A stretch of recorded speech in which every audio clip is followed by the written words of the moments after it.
une lutte contre la pauvreté et de promotion du progrès économique et social. Il a apporté une plus-value certaine à l'ensemble des secteurs financiers impliqués dans le développement et notamment le Fonds de développement économique qui a pu certainement capitaliser son expérience financière en bénéficiant de l'expertise de l'Institut islamique afin qu'il puisse asseoir une véritable politique d'octroi de crédits qui devront contribuer à la mise en place d'un tissu de petites et moyennes entreprises créatrices d'emplois et de revenus.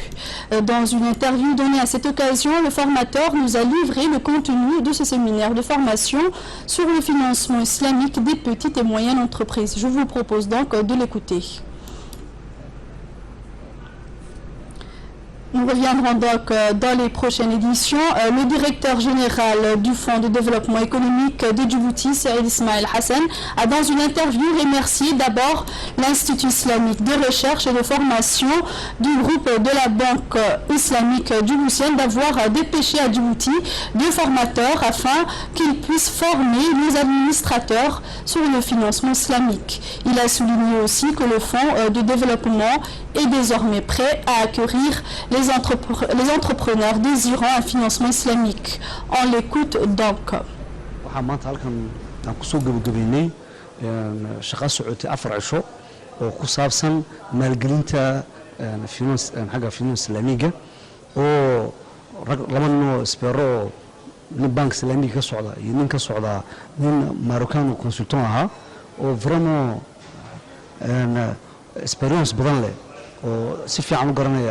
الفينانس الإسلامية هي هالكن دلين بدن غير جيبوتيا وككل صعدا بانكا فند ديفلوبمنتga إتمسون بليغدا كله iyo administrationnel ba halkan ku siiyay 4 cisho séminaire ballaaran.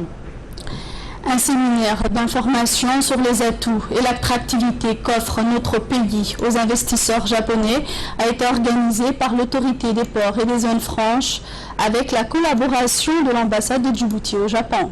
Ce séminaire a vu la participation des hommes d'affaires japonais dont une délégation est attendue à Djibouti.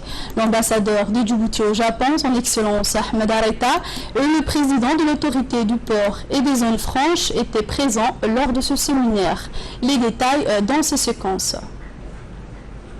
C'est devant une salle comble que s'est tenu le dernier séminaire sur l'investissement à Djibouti. Un très grand nombre de participants ont répondu à l'invitation. Un signe de bon augure pour M. Tatsuhiro Shindo, vice-président exécutif de JETRO, qui a inauguré cet événement.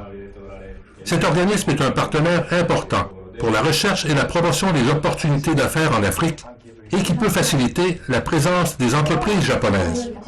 Le défi actuel est d'intéresser les compagnies japonaises à s'établir à Djibouti et à participer à ces divers projets de développement. Pour son Excellence, M. Ahmed Areta Ali, ambassadeur de Djibouti au Japon, la dernière année a été très productive sur le plan des relations d'affaires et des liens politiques. Signe de cette vitalité, un groupe de parlementaires japonais se rendra à Djibouti à la mi-décembre.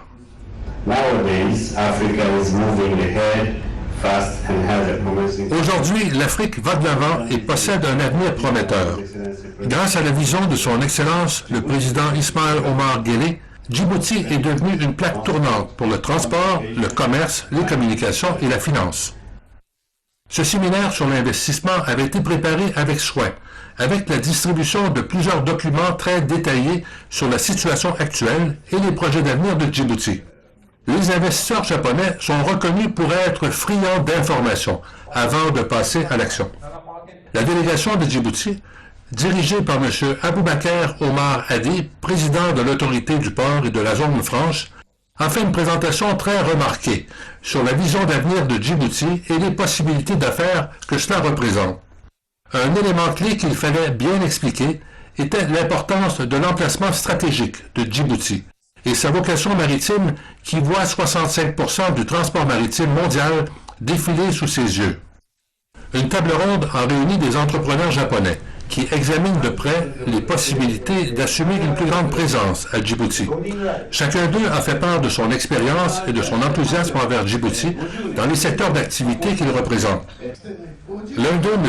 Kiyoshi Kimura, président de la société Kimura Corporation et actif dans le secteur de la restauration au Japon, a projeté une photo où on le voit en compagnie du président Ismail Omar Guelleh pour illustrer que les entrepreneurs japonais sont les bienvenus à Djibouti. La création d'une zone franche à Djibouti est un projet majeur qui a suscité beaucoup d'intérêt auprès des participants. Ce séminaire sur l'investissement était très sophistiqué et les explications très claires sur les attraits de Djibouti pour les investisseurs et les gens d'affaires. Le dernier séminaire sur Djibouti a permis de briser la glace et d'initier un véritable dialogue avec des investisseurs japonais potentiels. Donc que nous sommes venus ici et que nous avons organisé cette conférence où nous avions été vraiment agréablement surpris avec le taux de participation de cette conférence. Les hommes d'affaires japonais ont montré un grand intérêt pour venir créer leur compagnie à Djibouti dans la zone franche, et il y a certaines de ces compagnies qui vont faire le déplacement dès la semaine prochaine déjà. Donc c'est vraiment un succès. Le professionnalisme avec lequel a été organisé ce séminaire a suscité des commentaires très positifs des participants. Il nous faut agir dès maintenant, sans tarder, à la suite de ce que j'ai appris aujourd'hui sur les nombreuses opportunités qu'offre Djibouti. La photo souvenir en marge de cet événement, regroupant ses organisateurs et ses intervenants, pourrait s'intituler « Une belle réussite pour Djibouti au pays du soleil levant » et « Mission accomplie ». Et pour revenir à la capitale, l'ONG Ar-Rahma, en étroite collaboration avec l'Union nationale de femmes djiboutiennes, a organisé une journée porte ouverte de consultation gratuite au profit des mères et enfants hier au siège de l'UNFD. Plus de 600 enfants et mères ont bénéficié de soins gratuits et ont été consultés par les médecins d'Al-Rahma. Ces consultations entrent dans la coopération sanitaire et de bienfaisance initiée entre les deux parties au profit des personnes diminuées, surtout pour faire face aux maladies opportuniste en cette période de fraîcheur.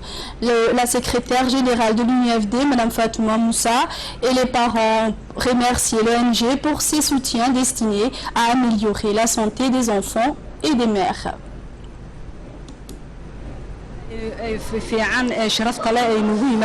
Éducation, le CRIPEN a abrité hier une cérémonie de remise d'un don de manuel offert par le Royaume d'Arabie Saoudite à la République de Djibouti, et en particulier les établissements d'enseignement privés de langue arabe. La cérémonie de réception qui s'est déroulée au CRIPEN a vu la présence de hauts cadres et responsables du MENFOP. La délégation saoudienne s'est d'abord entretenue avec les responsables du MENFOP au bureau du directeur général du CRIPEN sur les voies et les moyens de renforcer la coopération dans le domaine de l'éducation et de la culture entre les deux ministères de l'éducation des deux pays. À noter que cet important lot de manuels scolaires destinés aux établissements privés de langue arabe couvrira les 3 premiers niveaux de l'enseignement de base, la 6e du collège et la classe de seconde de l'enseignement du secondaire. L'ensemble des disciplines et des niveaux d'enseignement allant du primaire au moyen et au secondaire seront couverts dans les 3 prochaines années. Une formation technique d'aménagement et de fertilisation des sols et d'installation du système d'irrigation de goutte à goutte s'est clôturée hier matin à Mouloud. Organisée par les ONG Paix et l'Action contre la faim, cette formation technique d'aménagement et de fertilisation des sols a regroupé plusieurs coopératives agro-pastoraux du pays, à savoir la coopérative de Mouloud, celui d'Assaïla et notamment Assa-Gela pour une durée de 3 jours. Cette formation conjointement organisée par ces ONG s'inscrit dans le cadre de la mise en œuvre de la seconde phase du projet de renforcement renforcement des capacités managériales et productives des coopératives agropastoraux. Financée par l'Union européenne, la formation a été assurée par de formateurs nationaux expérimentés en la matière et un expert international de l'ACFE, spécialiste des cultures maraîchères en zone aride. Plus d'une quarantaine d'agriculteurs des différentes coopératives agropastoraux ont bénéficié de cette formation. On prit part également à la clôture de cette formation le sous-préfet de la localité de Mouloud, M. Omar Abdillahi, le directeur adjoint du bureau ACF à Djibouti, M. Alejandro Kambarini, et le coordinateur du projet, M. Ilmi Awale, de l'association PLA. Écoutons la réaction du chargé de projet, M. Ilmi. Le domaine de la sécurité alimentaire pour le renforcement des coopératives agropastorales dans différentes zones du pays. Et dans le cadre de ce projet, on a organisé une formation avec la présence d'un expert qui est venu de France pour travailler ensemble aux communautés, aux bénéficiaires, aux points focaux de chaque coopérative sur la question du renforcement des capacités sur l'agriculture durable. C'était donc les explications de l'expert. Et en page sportive, dans le cadre de Jeux nationaux, la région de Tadjoura a entamé l'interlocalité qui a eu lieu au complexe sportif de Tadjoura. La délégation des Jeux nationaux, M. Hussein Ahmed, Omar Hassan, Idriss Ahmed et Cheikh Ilmi Ahmed ont pris part à cet événement. Ils étaient les responsables du complexe sportif de Tadjoura, M. Mohamed Ali Ibrahim.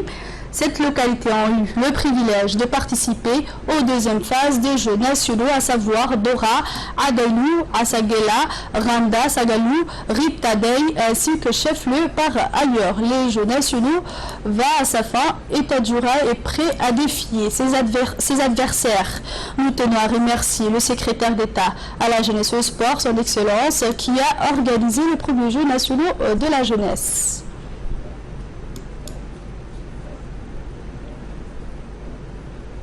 Et dans la page d'écrologie d'aujourd'hui, nous avons appris avec une grande émotion la disparition subite survenue hier soir de M.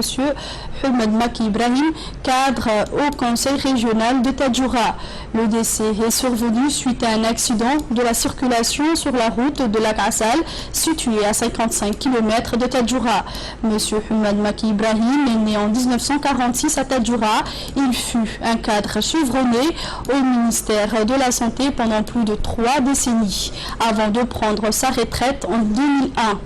Ensuite, M. Ahmed a été élu au conseil régional de Tadjoura en 2006, puis réélu en 2012 où il occupait le poste du premier secrétaire. Le défunt laisse derrière lui une veuve et 7 enfants, dont 3 garçons et 4 filles. Le conseil régional de Tadjoura perd ainsi un cadre d'envergure. Sa disparition laissera un grand vide dans l'administration du conseil régional de Tadjoura. En apprenant cette disparition, le président du conseil régional de Tadjoura, M. Hassan Hussein Omar, adresse au nom des élus locaux de la région et en son nom personnel les condoléances les plus attristées à toute la famille et à ses amis. Par ailleurs, le président de l'Assemblée nationale, M. Mohamed Ali Ahmed, la ministre de la promotion de la femme, Mme Hasna Barkhat Daoud, l'ancien premier ministre, M. Dileta Mohamed Dileta, l'ambassadeur de Djibouti en Allemagne, M. Aden Mohamed Dileta et Baragoita Saïd adressent leurs condoléances les plus attristées à la famille du défunt Ahmed Maki. Inna lillah. Et aussi, nous avons appris avec regret le décès survenu hier soir en Europe de feu Aden Abdelkader Ali suite à une longue maladie née en 1968. Le défunt laisse derrière lui une nombreuse famille dont 2 veuves et 6 enfants. Il est le fils du parlementaire Abdelkader Ali. En apprenant ce décès tragique, nous adressons nos sincères condoléances à sa famille, dont son père et son frère Ali Ekla. Inna lillah Et dans les sujets internationaux d'aujourd'hui, la différenciation en jeu pour le dernier round de la COP 21. Il ne restait hier soir que quelques heures aux négociateurs de la COP 21 pour finaliser un accord historique sur le climat. Les représentants des 195 pays se sont enfermés hier soir au Borgé pour étudier un ultime projet intermédiaire. Dans celui-ci, on peut lire que la limite du réchauffement maximal de la planète doit être bien au-deçà de 2 degrés Celsius. Le document entérine aussi la volonté de poursuivre des efforts pour limiter la hausse à 1,5 degrés Celsius. Nous voulons un accord, nous sommes extrêmement proches du but. Nous devons donc faire preuve de la responsabilité nécessaire pour trouver un terrain d'entente universel. Bref, il est temps de conclure, déclarait ainsi Laurent Fabius, le ministre français des Affaires étrangères, hier soir. Reste la question de la différenciation sur les efforts à fournir entre pays riches et pays en développement. C'est le principal point d'achoppement. Les pays développés pourraient verser une aide de 100 milliards de dollars annuels à partir de 2020. Le prix Nobel ont été distribués à leurs lauréats à Stockholm des mains du roi Charles Gustave de Suède. En tout, il y a 10 lauréats. Le prix de physique a été décerné conjointement au japonais Takaaki Kajita et au canadien Arthur McDonald pour leur contribution aux expériences qui démontrent la capacité de Neutronus à changer d'identité. La suite dans ce commentaire. Le prix Nobel de chimie a été remis au Suédois Thomas Lindahl, à l'Américain Paul Modrich et au Turc Aziz Sankar. Leurs études portaient sur la réparation de l'ADN endommagé. Le prix de médecine a été récompensé par la lutte contre les maladies parasitaires à travers 3 lauréats. Il s'agit notamment de l'Irlandais William Campbell, le Japonais Satoshi Yumara et la Chinoise Yu Yutu. Le prix Nobel de littérature a été attribué à une seule lauréate. Il s'agit de la Biélorusse Svetlana Alexievitch. Née en Ukraine, journaliste de formation, elle a décrit dans son œuvre la dureté de la vie en ex-Union soviétique. Enfin, le prix Nobel d'économie a été récompensé par le travail d'Auguste Datton sur la consommation, la pauvreté et la protection sociale. Le quartet pour le dialogue national tunisien a reçu hier matin à Oslo la médaille et le diplôme du prix Nobel de la paix. 4 représentants ont tour à tour pris la parole pour 4 organisations. Le syndicat historique UGTT, la Confédération patronale UTUCA et la Ligue de défense des droits de l'homme et l'Ordre des avocats tunisiens. Le comité norvégien a voulu lui rendre hommage pour avoir mis en place un long et difficile processus de dialogue national à un moment où le pays était secoué par des troubles et des assassinats politiques. Aujourd'hui, nous avons vraiment besoin de faire de la lutte contre le terrorisme une priorité absolue, ce qui requiert d'être persévérant au niveau de la coordination et de la coopération entre toutes les nations pour assécher les ressources qu'ils utilisent, a déclaré Hussein Abbassi, secrétaire général de l'Union générale tunisienne du travail. Ce prix vise aussi à encourager la Tunisie qui a connu cette année 3 attentats terroristes sanglants. C'est la fin de cette édition. Juste après une page de publicité. Mesdames et messieurs, et bonjour, nous revoilà. C'est les minutes du focus qui nous sera présenté par Ferdous Hussein qui nous a rejoint. Alors Ferdous, qu'est-ce que tu nous as préparé pour cet après-midi? Bonjour à tous, et pour ce week-end, nous allons parler pétrole, la production d'OPEP au plus haut niveau depuis 3 ans. L'OPEP fait une fois plus chuter les cours de brut. L'organisation des pays exportateurs de pétrole a annoncé hier que sa production avait atteint son plus haut niveau depuis 3 ans, et notamment depuis le mois de novembre dernier, et s'est établi à 31,7 milliards de barils barils par jour, une hausse de production irakienne ayant pu compenser la légère baisse de production saoudienne. Le cartel pompe actuellement 900 000 barils par jour de plus que les besoins estimés en 2016. Lors de sa réunion du 4 décembre dernier, l'OPEP a fixé un plafond à sa production, prolongeant une stratégie qui consiste à faire plonger les cours pour conserver ses parts de marché et mettre en difficulté ainsi la concurrence. Hier soir, le Brent coté sous les $40 et le WTI sous les $37. Et notre deuxième sujet va être consacré à la Corée, aux deux Corées, Les deux Corées renouent le dialogue et la diplomatie à l'œuvre entre les deux Corées. Les deux pays renouent le dialogue pour faciliter ainsi leur voisinage. Pas de démilitarisation nucléaire à l'ordre du jour, mais des questions pragmatiques comme la venue de touristes sud-coréens en Corée du Nord ou la mise en place de réunions régulières pour les familles séparées par les frontières. Voilà. Et pour finir, un mot de sport concernant Michel Platini sur le banc de touche. Malgré la mauvaise nouvelle, Platini reste confiant et compte prouver son innocence. C'est ce qu'a évoqué notamment son avocat après l'annonce du TAS, le tribunal arbitral du sport à Lausanne. Le TAS a décidé de maintenir sa suspension à Michel Platini 25 jours jusqu'au 5 janvier prochain pour toutes les activités liées au football. Le tribunal n'est donc pas allé dans le sens de la FIFA qui réclamait 45 jours, mais la suspension qui frappe Platini. La justice interne de la FIFA avait suspendu Platini le 8 octobre dernier et lui reproche d'avoir reçu 1,8 million d'euros en 2011 de la part de Blatter, président jusqu'au démissionnaire de la FIFA, et également suspendu pour le travail de conseiller achevé en 2002. Dans l'immédiat, Platini ne pourra pas présider demain soir le tirage au sort de l'Euro 2016 à Paris. C'est tout. Merci Ferdous, merci à vous de nous avoir suivis. Je vous souhaite à tous et à toutes de passer des agréables moments avec Télé Djibouti.